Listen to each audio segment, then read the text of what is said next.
Olá pessoal, tudo bem? Professor Alex aqui para mais uma das nossas videoaulas. Hoje é a nossa videoaula 2, né?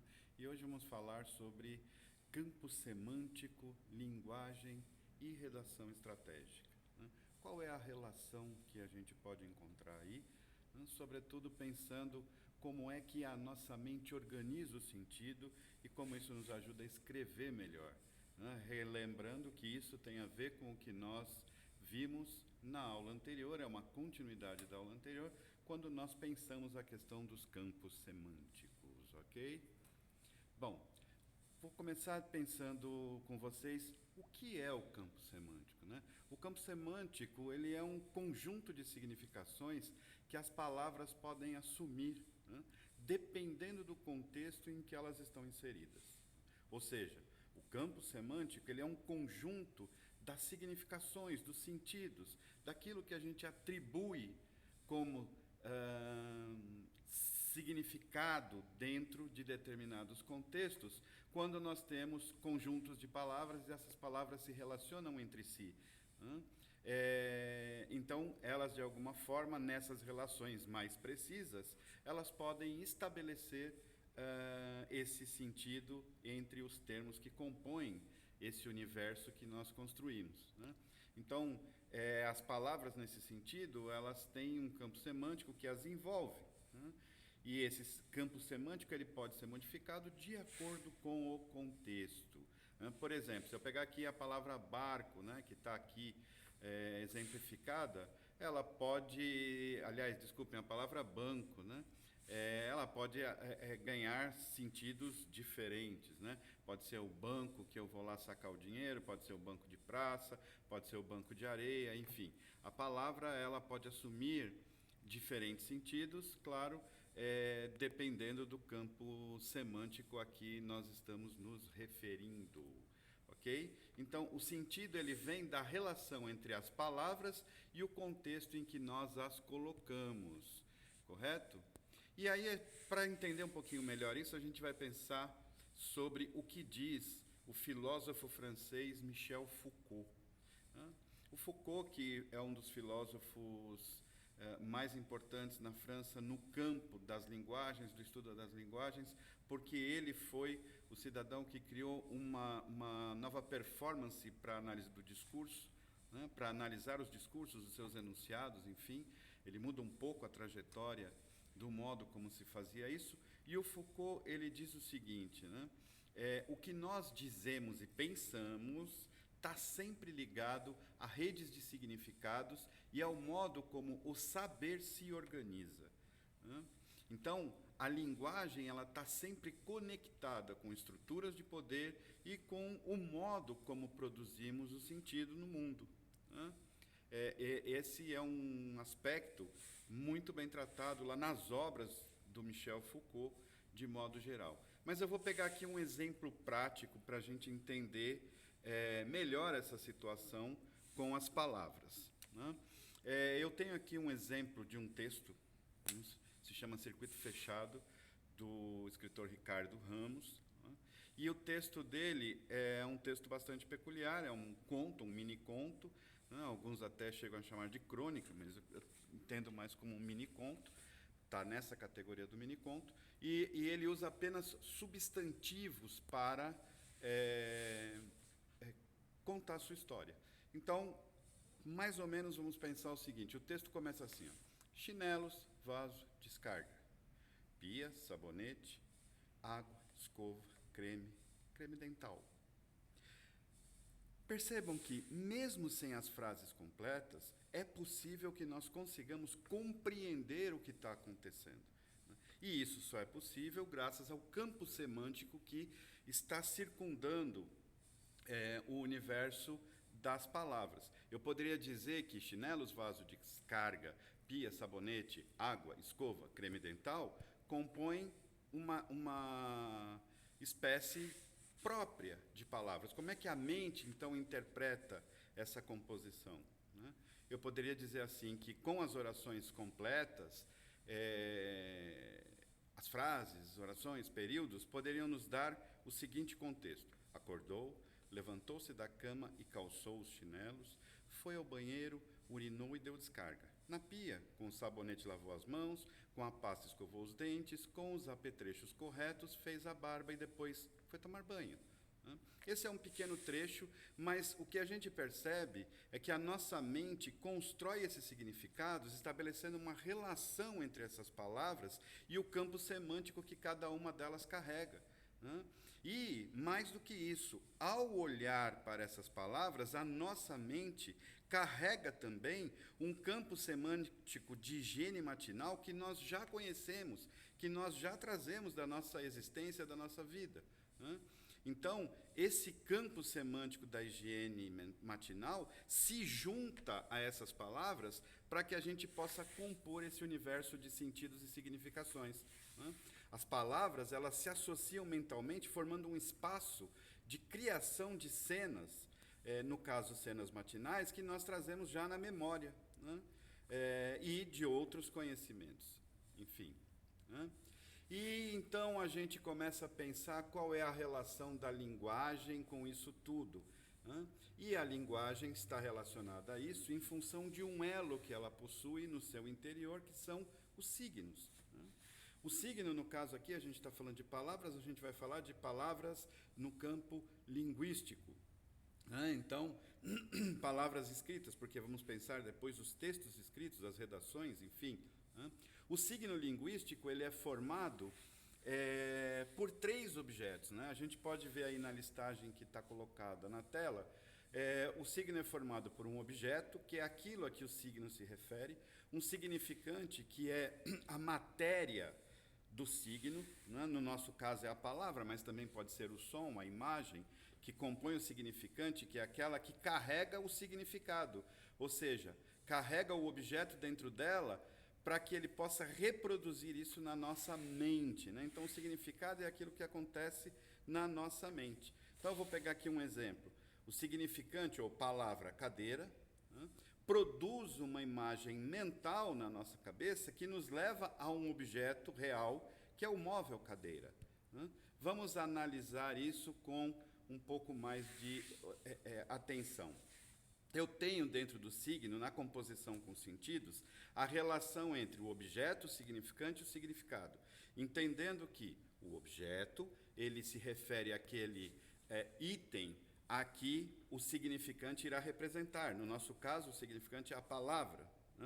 Então, no caso da palavra cadeira, ela vai representar o objeto cadeira. E essa palavra, quando aparece diante dos nossos olhos, ela produz um significado na nossa mente, que é a imagem da cadeira e da palavra cadeira, compondo esse sentido mentalmente, como a gente mostra aqui. Eu tenho a cadeira igual o objeto cadeira em si, e a palavra remete a essa imagem da cadeira na nossa mente.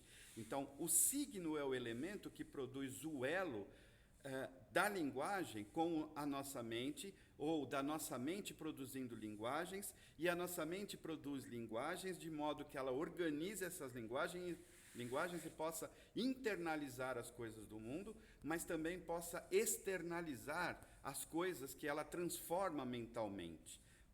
E nós podemos transformar tudo mentalmente na forma que quisermos. Por exemplo, a palavra cadeira, ela pode ter múltiplos sentidos dentro dela, desde aquela cadeira simples que apareceu no modelo anterior, ou qualquer uma dessas 3 cadeiras. Essas 3 cadeiras, elas passam a representar coisas diferentes. Cada uma dessas cadeiras tem seu sentido próprio. Se eu observar aqui, a primeira cadeira, ela é uma cadeira confortável, mas ela é uma cadeira que talvez me remeta à ideia de alguém que esteja jogando videogame, esteja aí fazendo alguma coisa nesse sentido, viajando na internet. A segunda cadeira é uma cadeira rústica, mas ao mesmo tempo é uma cadeira sofisticada, talvez de nobreza, nos leva a um contexto da nobreza. Eu posso construir esse contexto de que essa cadeira está dentro do universo da nobreza. Já a outra cadeira me remete, por alguma razão, especificamente no meu caso, eu olho e penso nela como um objeto religioso, uma cadeira de algum clérigo antigo também, não tão contemporâneo. Então vejam que os objetos, enquanto signos, também carregam o seu campo semântico. né, carregam sentidos que nós usamos e construímos na nossa mente para formular pensamentos, ideias e raciocínios.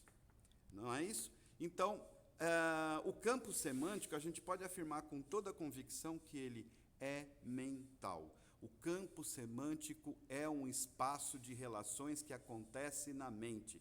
Relações estas que nós realizamos quando pensamos a partir de palavras. E quando escrevemos, nós ativamos esses campos para dar coerência ao texto, né? Quando nós escrevemos, nós estamos externalizando, expressando aquilo que construímos mentalmente como forma de campo semântico, né? Então, eu vou dizer assim, e a redação com isso? Bom, a redação, ela é a produção escrita de campos semânticos organizados logicamente, né? Então, quando eu escrevo um texto, eu estou escrevendo um texto que é uma produção gráfica, cheia de campos, de sentidos, de significações, que eu organizo de uma forma bastante lógica, né? Daí porque escrever bem é pensar bem, e por isso, para escrever bem, é necessário que eu tenha, primeiro, um repertório temático para ativar meu campo semântico. Se eu não tiver um repertório temático, eu não consigo ativar os campos semânticos, né? É curioso, por exemplo, quando a pessoa estuda a redação por meio de modelos, né? Ela olha para o modelo e ela verifica ali uma forma específica e ela, de algum modo, decora aquela forma, cria uma habilidade de reproduzir aquela forma, né? Aquela forma modelar, aquele modelo.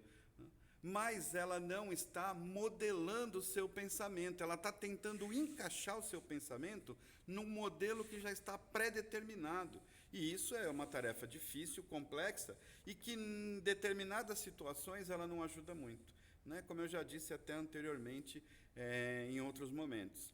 Então, ter um repertório temático para ativar o campo semântico é fundamental, mas também é fundamental ter uma estrutura e uma lógica de organização textual, né? Eu preciso entender como é que forma e conteúdo se organizam dentro de uma produção da redação. E eu preciso entender a diferença entre modelo e modelagem, né? Uma coisa é eu seguir um modelo, eu pegar um exemplo. Outra coisa bem diferente é eu estruturar esse modelo, é eu modelar, é eu realizar a modelagem do meu texto, do meu pensamento, daquilo que eu quero expressar, daquilo que é minha intenção dizer dentro de determinadas circunstâncias, né? Me apropriar do discurso é fundamental.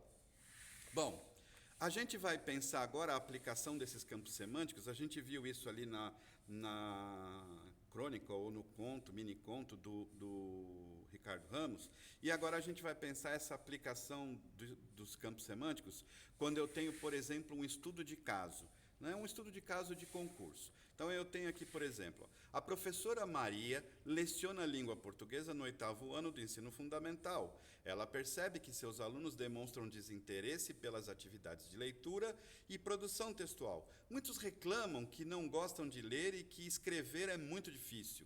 Diante disso, ela busca alternativas para tornar as aulas mais atrativas, desenvolver a competência leitora e escritora dos estudantes e valorizar a participação deles no processo de aprendizagem, né?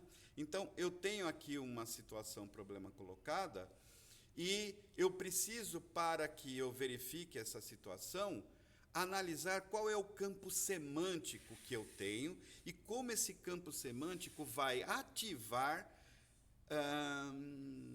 as ideias dentro da minha mente, os pensamentos dentro da minha mente, e como eu vou conseguir formular raciocínios a partir daí, né? Então, quando eu penso no campo semântico, eu tenho que pensar, quando eu olho para esse tipo de situação, eu tenho que pensar em palavras-chave do enunciado como um todo, né? Então, eu tenho aqui, professora Maria, ela, diante do que está exposto aqui, ela está numa situação prática, ela está num contexto de atuação docente, né? Então, meu campo semântico tem que se focar e buscar elementos de significação dentro desse contexto. Bom, ela aqui está dentro de um campo da língua portuguesa, 8º ano, então tem uma disciplina específica e tem uma etapa de ensino específica. Poderia ser arte, poderia ser ciências, poderia ser história, geografia, matemática, informática, poderia ser qualquer uma das disciplinas que são cursadas dentro ou que estão no currículo do ensino fundamental 1 e 2, né? Ou no ensino médio, né? Bom, qual é uma outra condição que aparece dentro do texto e que a gente tem que perceber?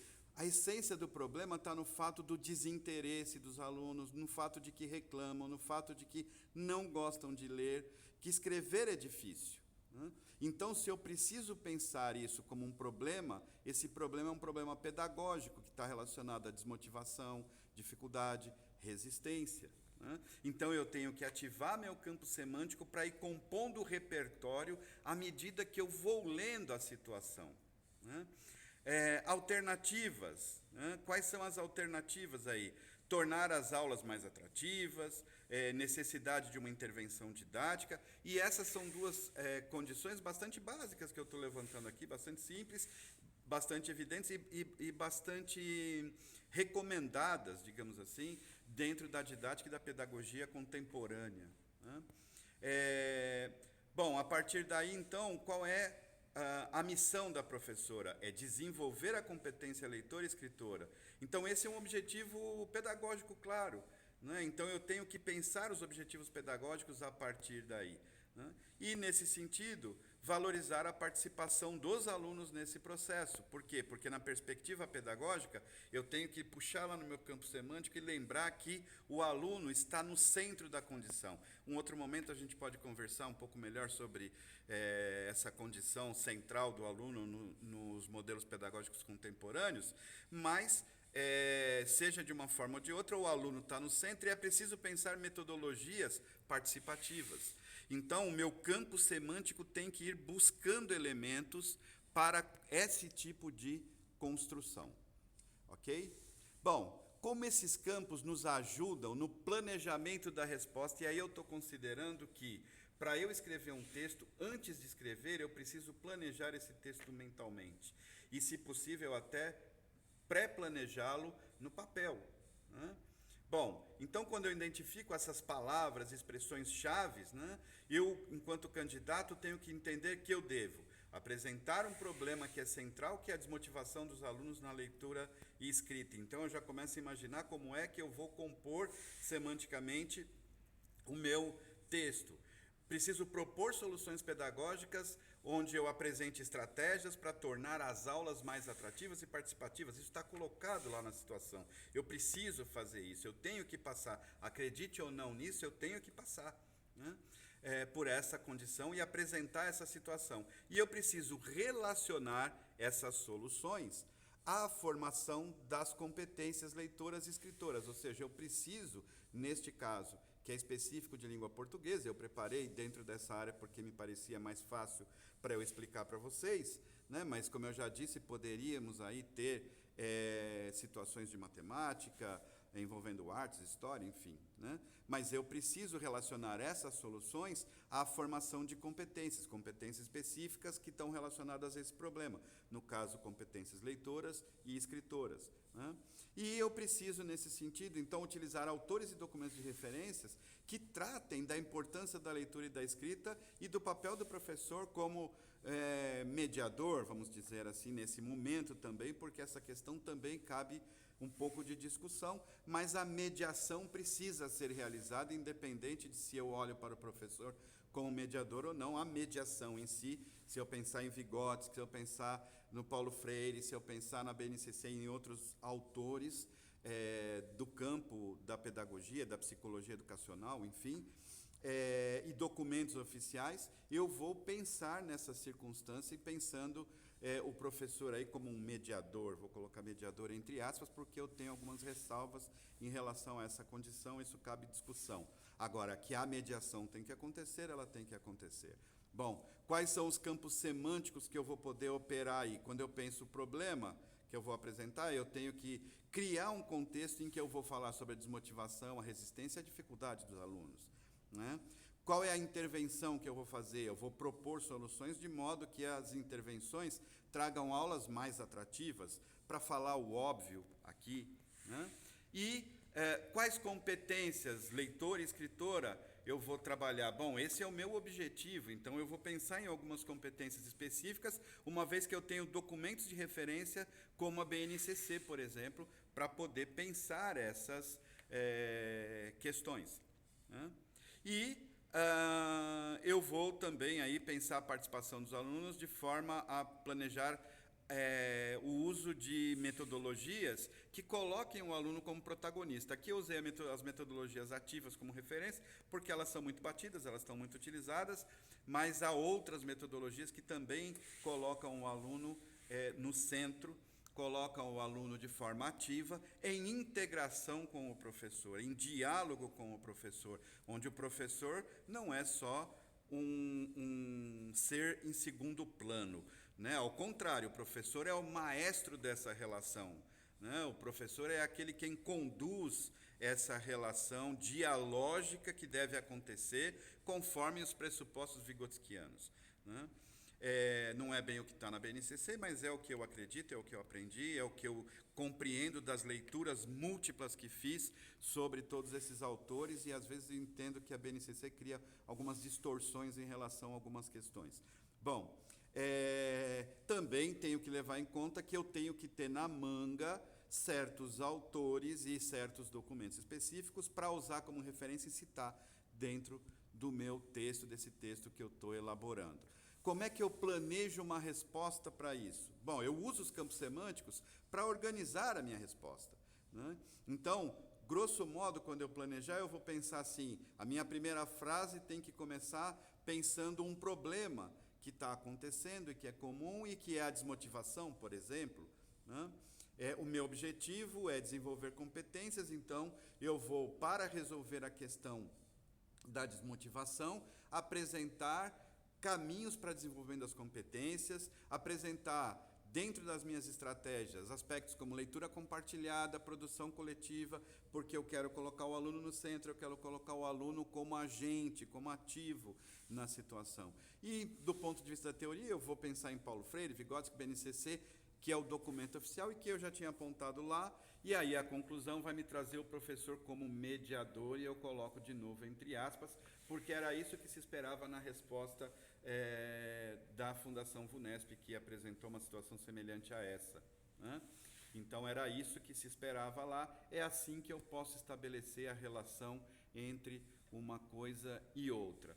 Bom, para concluir, então, eu tenho que pensar o seguinte, e isso é uma coisa que eu digo lá no meu curso, para os meus alunos particulares, eu digo lá, olha, é preciso entender o campo semântico e entender como organizar os campos semânticos e os sentidos que esses campos semânticos nos constituem.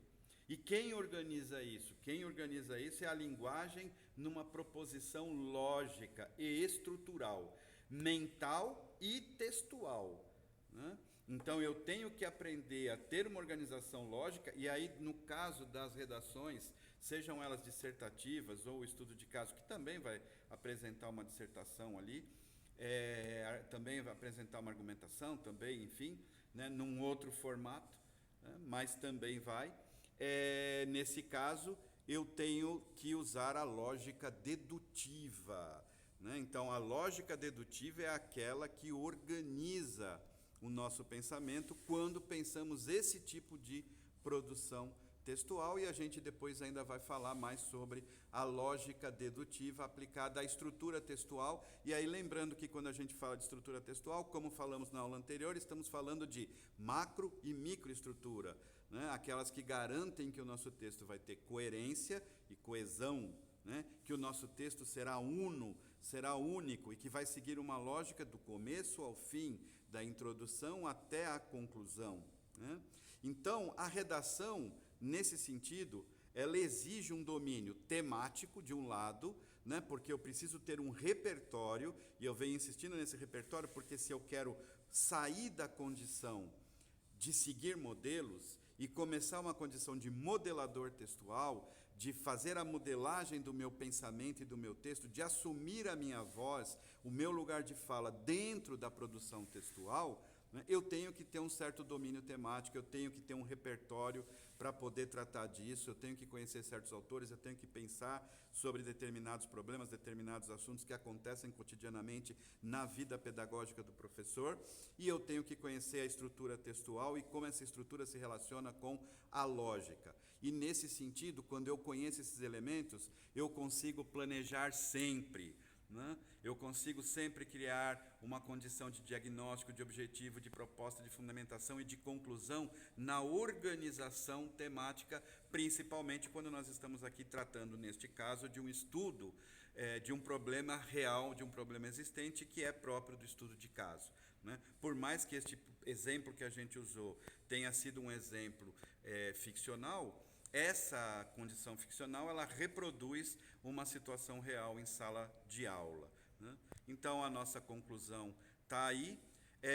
E aí eu vou propor para vocês uma atividade de reflexão, né? E para que vocês consigam perceber isso dentro do seu próprio ser. Então, para que você tenha essa convicção que eu tenho, você precisa sentir na sua mente, no seu corpo, essa condição que existe entre pensamento, linguagem, linguagem, pensamento, pensamento, linguagem, linguagem, texto, né? Linguagem, mundo real, linguagem, mundo interior, signos compondo linguagens, e as linguagens trazendo o mundo para dentro de nós, e as linguagens levando o nosso mundo para fora para que os outros possam conhecer também, sempre por meio de linguagens. Então, eu vou pedir aqui para que quem quiser essa realização aqui dessa atividade, ela é voluntária, né?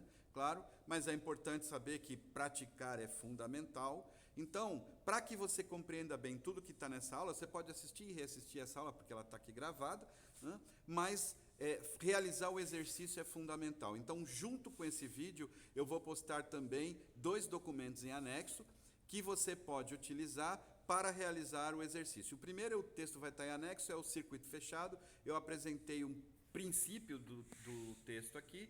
Então, a partir dos campos semânticos que o conjunto de palavras que está utilizado lá pelo autor, pelo Ricardo Ramos, propõe, eu peço para que você elabore uma história, assim como eu comecei a desenhar essa história, né? Mas agora com as frases, orações, os períodos completos, né? Então, você faz a ligação das palavras, constitui o campo semântico na sua mente e, a partir dali, você externaliza isso na forma textual e organiza a narrativa, conta a história dessa personagem, ok? Esse é um exercício para você reconhecer como é que o seu campo semântico atua dentro da sua mente, e isso é muito importante porque depois a gente vai fazer exercícios e vai tentar entender a partir da Eni Orlandi e de outros autores, de outros pensadores, como é que a leitura possui algumas técnicas que nos permitem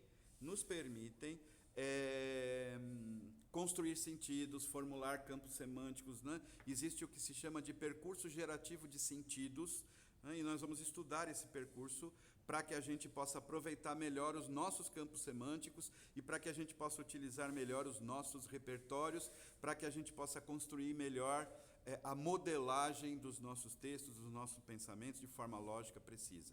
Então, faz esse exercício, que esse exercício vai te ajudar muito para depois a gente poder mapear a sua mente dentro desse percurso, que vai te ajudar muito, vai facilitar muito, né? Também estou pondo em anexo o estudo de caso baseado aí nos textos da Fundação VUNESP, e aí a partir desse estudo que está apresentado lá, tenta elaborar a sua redação, né?